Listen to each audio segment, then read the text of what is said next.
नमस्कार दोस्तों, स्वागत है आपका हमारे चैनल टेल्स बाय यशु पर। यहाँ पर आपको मिलेंगी अनोखी और रोचक कहानियाँ। अगर आपको हमारी कहानियाँ पसंद आती हैं तो कृपया करके हमारी वीडियो को लाइक करें, इसको अपने दोस्तों के साथ शेयर करें और अगर आप इस चैनल पर नए हैं तो कृपया करके सब्सक्राइब करें। आपका हमारे चैनल पर विजिट करने के लिए बहुत बहुत धन्यवाद। चलिए आज की कहानी का सफर शुरू करते हैं। पिछले एपिसोड में हम सब ने सुना था कि ये औरत जो कि अभी यहाँ पर इस जंगल में इस पेड़ में छिपी हुई थी, वो अभी यहाँ पर उसके सामने एक शख्स कहता है कि स्वाति मल्होत्रा और यशवंत मल्होत्रा दोनों मारे गए हैं। ये सुनकर अब वो औरत कहती है, मैं इस बात पर बिल्कुल भी भरोसा नहीं करती। वो स्वाति बहुत ही तेज है और वैसे भी अब किंग को ढूंढने के लिए अपने आदमियों को लगा दो। मुझे ऐसा लग रहा है कि वो किंग जिंदा है। ये सुनते ही वो शख्स कहता है, ठीक है, अगर ऐसा होगा भी तो तुम उसे कैसे पहचानोगी? तो अब यहाँ पर आपको तो पता ही है ना, किंग के बारे में कोई किसी को कुछ भी नहीं पता है। अब इस बात पर अब वो औरत कहती है, तुम अपनी बहन की बेटी तक पहुँच तो जाओ। अगर वो किंग जिंदा हुआ ना तो देखना, अगर तुम उसकी बेटी तक पहुँचे तो वो भागता हुआ ही वहाँ पर आ जाएगा। अब इस बात पर यशपाल अग्रवाल कहते हैं, आप बिल्कुल भी चिंता मत कीजिए, मैं सब कुछ हैंडल कर लूँगा। अब आप देखो मैं आगे आगे क्या करता हूँ। और ये कहते हुए ही अब वो वहाँ से जाने लगते हैं। और यहाँ पर अब उसके जाने के बाद वो औरत अब अपने मन में ही कहती है, अगर तुम सभी के बस की बात होती ना तो उस नए किंग से और उसके उस क्लोज सिक्योरिटी गार्ड उस ब्लैक कैट से बार बार हार नहीं रहे होते। अरे तुम लोगों को शर्म आनी चाहिए। जब भी तुम उनके लिए कोई भी चैलेंज रखते हो, जब भी तुम उनसे कोई भी युद्ध का संदेश देते हो, युद्ध करते हो, तो उनसे तुम्हें मुंह के बल की खानी पड़ती है। अरे तुमसे एक वो किंग और उसकी वो सिक्योरिटी गार्ड ही नहीं संभाली जा रही है। लेकिन अब ऐसा नहीं होगा। कोई बात नहीं, अब मैं हूं ना। जब मैंने अपने पति को ही मरवाने में एक पल भी नहीं सोचा था तो अब मैं क्या ही सोचूंगी। अगर मेरा बस चलता ना तो मैं खुद ही अपनी उस बेटी को जान से मार देती। तो आज ये सब होता ही नहीं। खैर कोई बात नहीं। और वैसे भी कोई भी मुझसे ज्यादा खूबसूरत नहीं हो सकता है, क्योंकि इस जहान में सबसे ज्यादा खूबसूरत तो मैं ही हूँ और किसी को मुझसे ज्यादा खूबसूरत होने का हक भी नहीं है। अगर कोई मुझसे खूबसूरत हुआ भी तो मैं उसकी खूबसूरती ही छीन लूंगी। मैं हर काम में बेस्ट हूँ। इस दुनिया में ऐसा कोई भी नहीं है जो मुझे टक्कर दे सकता है। अब तो फाउंडेशन डे का ही इंतजार है, क्योंकि अब जो कुछ होगा उसी डे पर ही होगा। किंग तुम्हें अब मैं चैलेंज करती हूँ, मेरी नज़रों से बच सको तो बच कर दिखाओ। और हाँ, वैसे भी तुमने और उस स्वाति मल्होत्रा ने हमें बहुत ही अच्छा बेवकूफ़ बनाया है। मानना पड़ेगा तुम लोगों की प्लानिंग को। लेकिन इस बार ऐसा कुछ भी नहीं होगा। एक मिनट होने के लिए तो ये भी हो सकता है कि सच में यशवंत ने उस स्वाति मल्होत्रा को मार दिया हो। क्योंकि एक पल के लिए जो न्यूज अभी यहाँ पर चली हुई है कि स्वाति मल्होत्रा और यशवंत मल्होत्रा दोनों की मौत हो गई है, तो उसके बारे में मैं इतना तो जरूर सोच सकती हूँ कि जरूर अगर ये सब सच भी हुआ है तो यशवंत मल्होत्रा ने ही उस स्वाति मल्होत्रा को मारा होगा। क्या बात है, अगर सच में ये सच हुआ तो यशवंत तुम्हारी मौत तो सफल हो गई, क्योंकि हमें भी यही चाहिए था। हम उस स्वाति को बिल्कुल भी जिंदा नहीं देख सकते। अरे मरते मरते भी तुमने हमारे लिए अपना काम कर दिया। लेकिन काश यही सब होता। लेकिन उस स्वाति को मारना नहीं चाहिए था। वैसे वो ललिता कहाँ गई होगी? वो जिंदा भी है या मर चुकी है?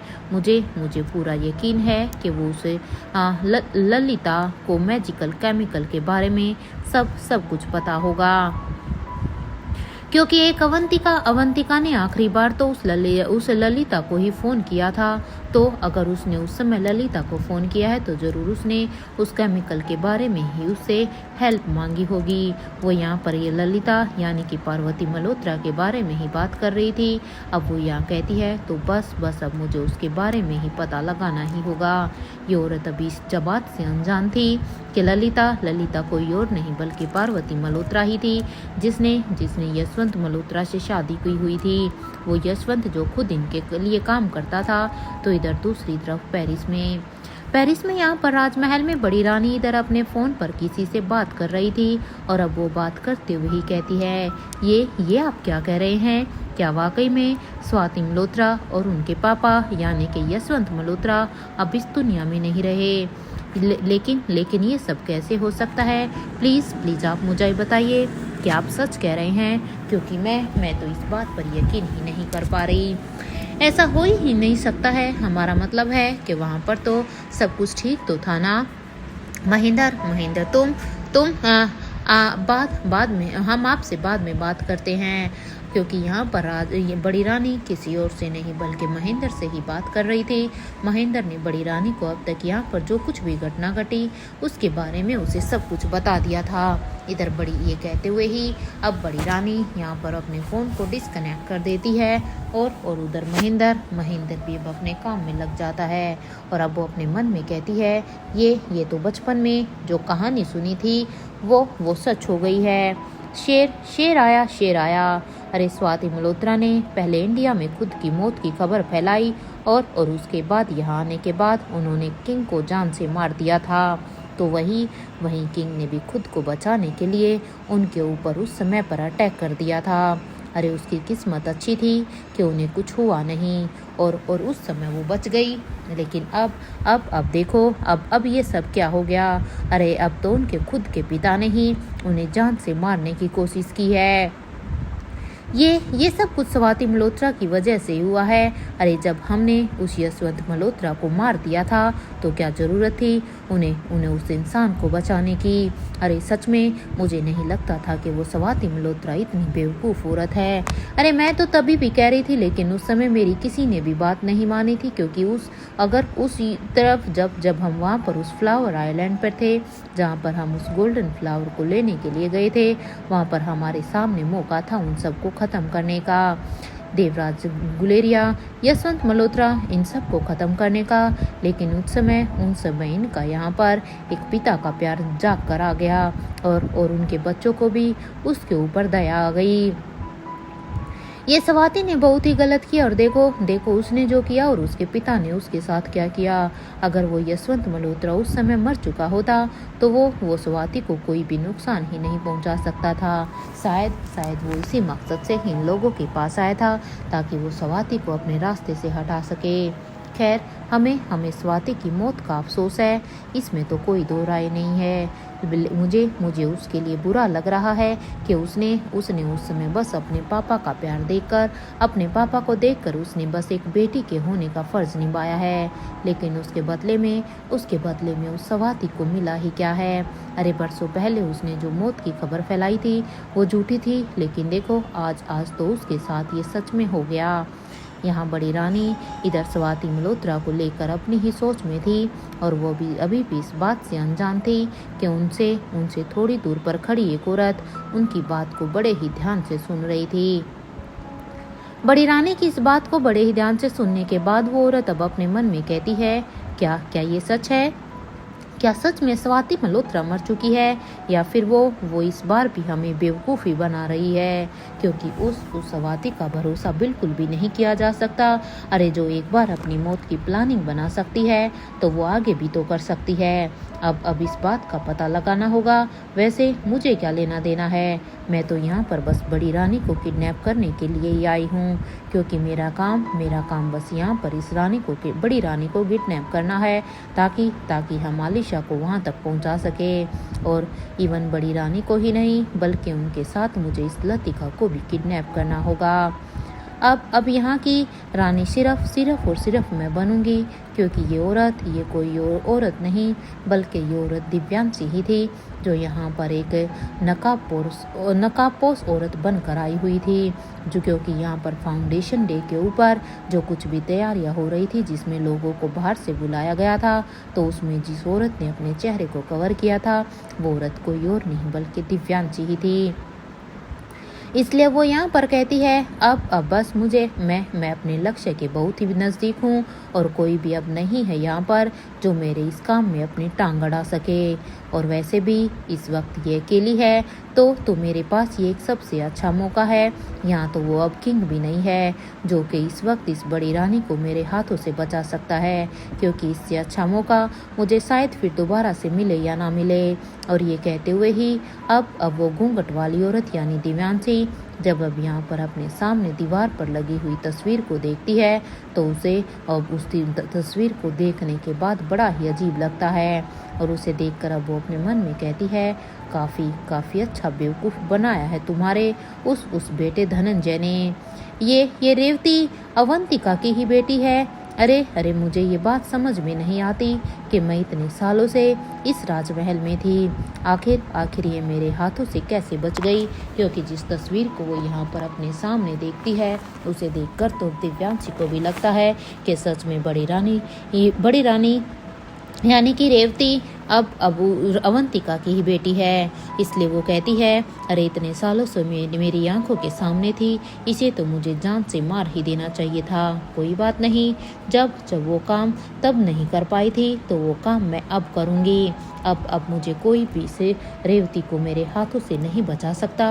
अब मैं इसे हर हाल में अब यहाँ पर ऊपर भेज कर रहूँगी। यहाँ वो औरत इधर ये सब अपनी सोच में ही थी कि तभी उसके कानों में एक आवाज़ आती है, देखो बेटा, आप चिंता मत कीजिए। और एक बात, अभी आप दोनों का मेरे घर से कहीं भी जाना ठीक नहीं है। ये आवाज़ सुनते ही अब वो यहाँ पर औरत अब उस आवाज़ का पीछा करते हुए ही अब उसी दिशा की तरफ जाने लगती हैं कि आखिर ये सब कौन बात कर रहे हैं, कहाँ से आ रही हैं ये आवाज़ें। इधर कुछ ही देर के वॉकिंग डिस्टेंस के बाद जब वो आवाज़ का पीछा करते हुए जैसे ही अब वो उस आवाज़ के करीब पहुँचती है तो उसके सामने यहाँ पर कैलाश अधिकारी खड़ा था।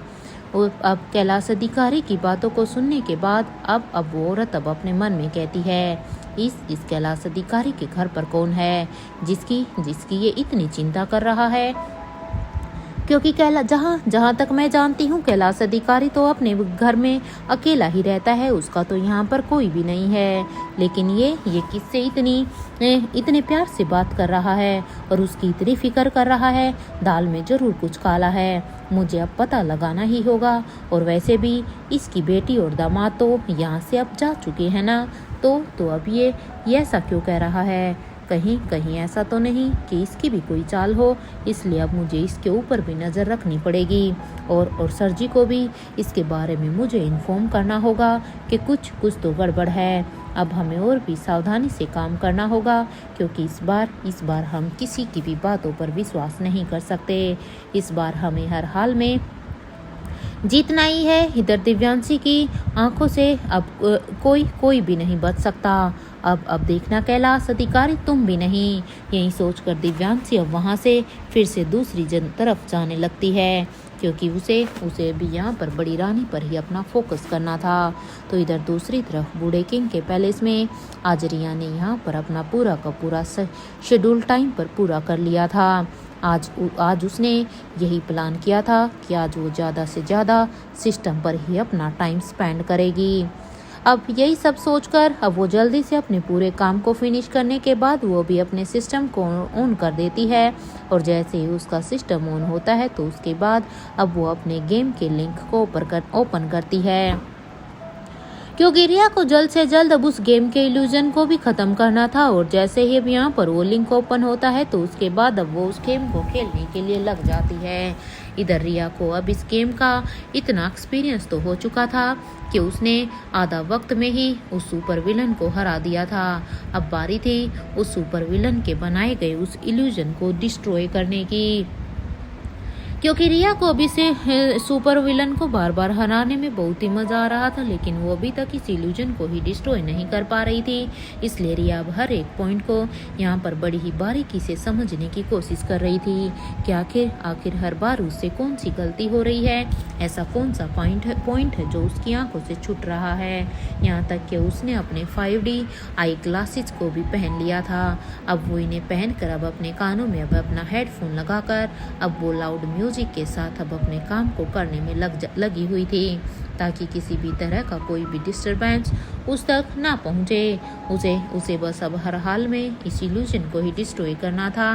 रिया जब भी उसके इल्यूजन को डिस्ट्रॉय करने की कोशिश करती, तभी रिया के हर ट्राई पर वो सुपर विलन को और भी पावर मिल रही थी, जिसकी वजह से वो हर बार उसके इल्यूजन को डिस्ट्रॉय नहीं कर पा रही थी। ये सब देखकर अब रिया कहती है, ओ नो, अब मैं क्या करूं?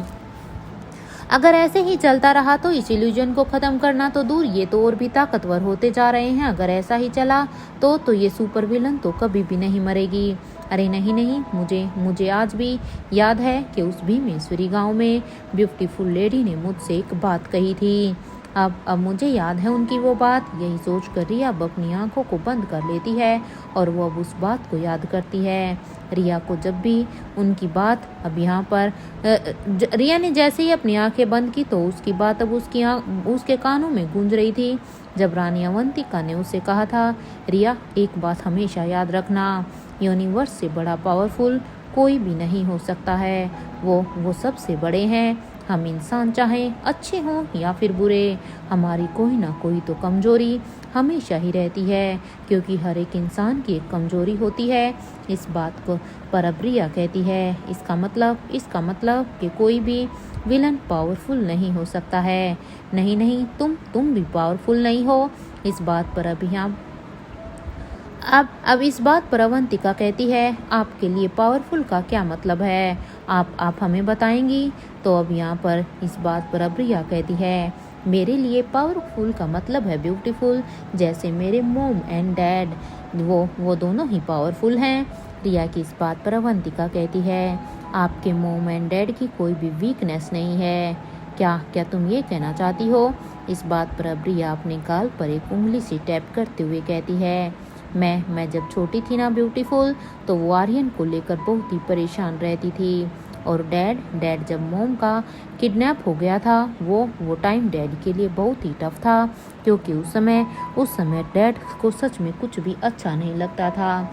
उस समय डैड को देखकर ऐसे लग रहा था जैसे वो बहुत ही वीक हो गए हों। इस बात पर अब अवंतिका कहती है, अच्छा ऐसा है, तो जब आपके डैड किडनैप हुए थे तब आपने अपनी मम्मा को नहीं देखा था क्या? हाँ, मुझे बताओ, क्या तब तुम्हारी मम्मा का क्या रिएक्शन था? क्या तुम्हारी मम्मा ने तुम्हारे डैड को ढूंढने की कोशिश नहीं की थी? अब अवंतिका की इस बात पर रिया कहती है, हाँ, वो तो किया था ब्यूटीफुल। वो क्या है ना कि मैं डैड को लेकर बहुत ही परेशान थी ना, तो मैंने किसी के भी ऊपर ध्यान नहीं दिया, क्योंकि मैंने नहीं देखा कि मम्मा का उस समय पर कितना क्या रिएक्शन था।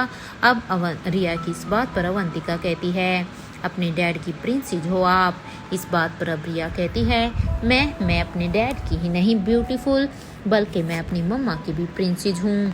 और ये कहते हुए ही रिया के चेहरे पर एक बड़ी सी स्माइल आ जाती है।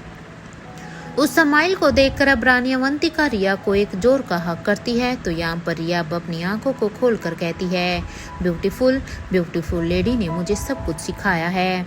मुझे अब बस इस विलन की वीकनेस को ही ढूंढना है, क्योंकि उन्होंने मुझे साफ कहा था कि हर इंसान की एक वीकनेस होती है। तो इस विलन की भी एक वीकनेस है। बस वेट है तो उस तक पहुँचने का।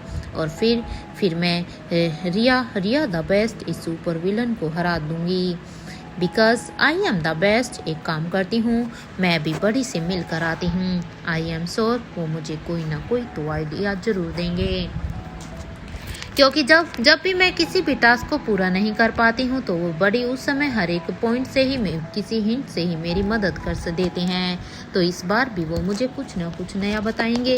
यही सोचकर रिया अब अपनी चेयर से उठकर एक होप के साथ अब वो यहाँ पर अपने रूम से बाहर निकलकर अब वो अपने बडी के रूम की तरफ जाने लगती है। तो इधर दूसरी तरफ इंडिया में गुलेरिया हाउस में यहाँ पर बाहर खड़े हुए सभी करण को ही लेकर काफ़ी परेशान हो रहे थे, क्योंकि करण की हालत अब बिल्कुल भी ठीक नहीं थी।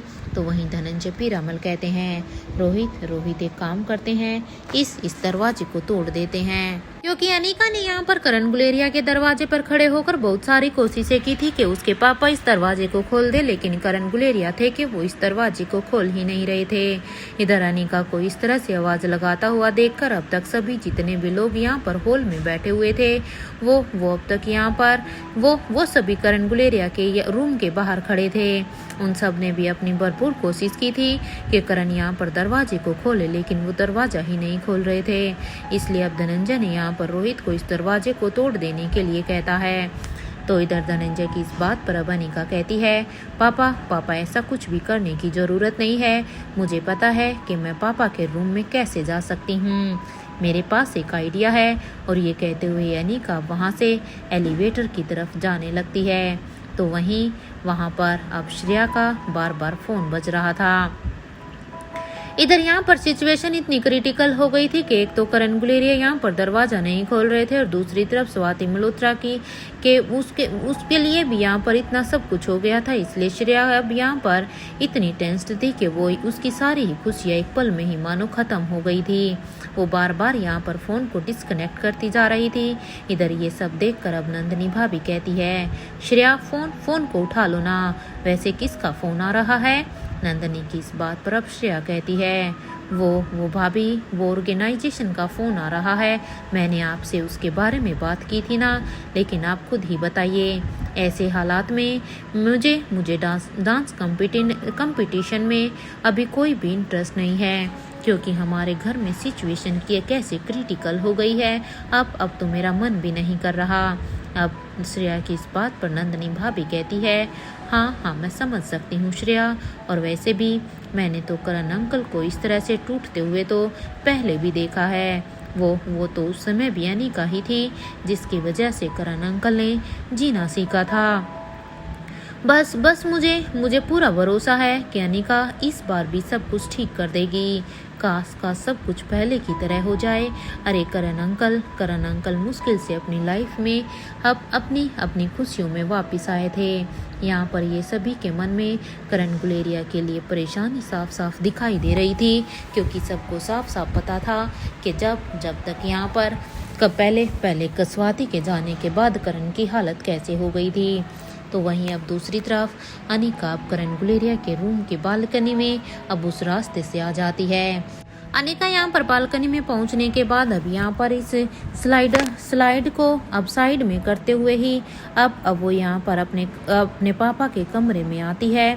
और जैसे ही वो वहाँ पर करण गुलेरिया के रूम में आती है तो इधर अपने पापा को देखकर तो अनीका के तो होश ही उड़ गए थे। और अब अचानक से अब उसके मुंह से निकल जाता है, पापा। इधर अब यहाँ पर जहाँ एक तरफ अनीका करण गुलेरिया को पापा कहकर चिल्ला रही थी, तो वहीं स्पेशल डिपार्टमेंट के हेडक्वार्टर में इधर अपने कैबिन में बैठे हुए इंस्पेक्टर अब्बास एक अपनी ही सोच में थे कि तभी उनके फ़ोन पर अब यहाँ पर कैप्टन सुजैन का फ़ोन आ रहा था। इसलिए वो अब अपने फ़ोन को रिसीव करते हुए ही कहते हैं, यस मिस्टर सुजैन, कहिए कैसे याद किया। इंस्पेक्टर अब्बास की इस बात पर अब उन्हें सामने से आवाज़ आती है, इंस्पेक्टर अब्बास, मैं आपको इन्फॉर्म करना चाहता हूँ कि आपको तो अब तक पता ही चल गया होगा कि राजमहल में फाउंडेशन डे की तैयारियाँ चल रही हैं। और हाँ, उस दिन की सिक्योरिटी की रिस्पॉन्सिबिलिटी इस बार भी पेरिस स्पेशल डिपार्टमेंट की है।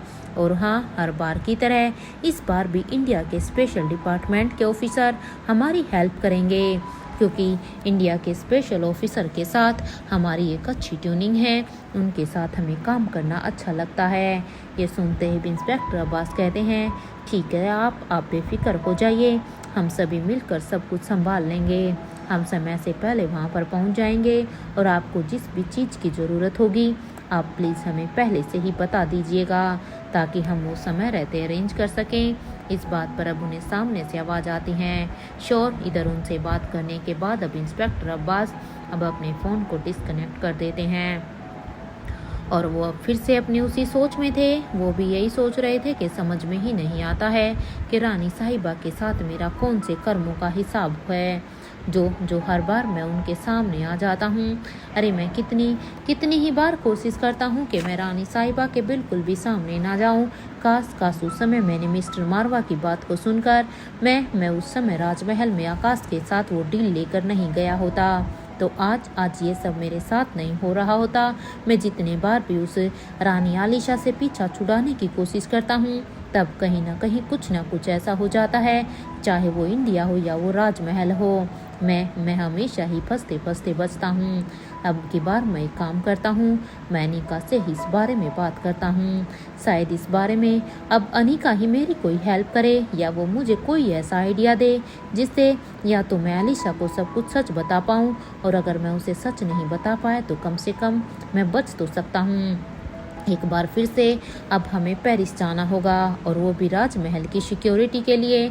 तो अब वहाँ पर और भी ज़्यादा रिस्क है कि मैं रानी आलिशा के सामने ना जाऊँ। अनिका की प्लानिंग मुझे पूरा विश्वास है कि वो सबसे अच्छी होती है, और वो जितनी दूर का सोच सकती है ना, उतना तो हम भी नहीं सोच सकते हैं। इंस्पेक्टर अब्बास इधर अब यहाँ पर ये सब सोचकर अब अपने फ़ोन से अनिका को एक मैसेज टाइप करते हैं, जिसमें वो लिखते हैं, अनिका, मुझे अच्छी तरह से पता है कि ये टाइम तुम्हारे लिए काफ़ी टफ है, क्योंकि जो सब कुछ अभी तुम्हारे साथ हो रहा है उसमें मैं बस इतना ही कह सकता हूँ कि भगवान तुम्हें हिम्मत दे।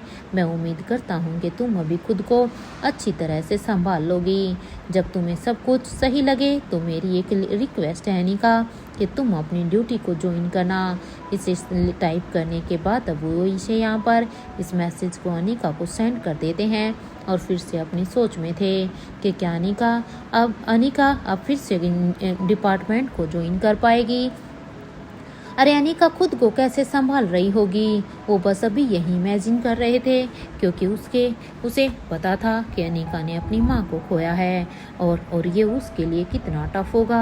यहाँ इंस्पेक्टर अब्बास अपनी सोच में थे कि तभी उनके दिमाग में अब अचानक से एक बात याद आती है कि यशवंत मल्होत्रा तो इतने वक्त तक कहाँ थे, और उन्होंने अपनी ही बेटी को जान से मार दिया। ये कैसे हो सकता है? कैसे पिता थे वो?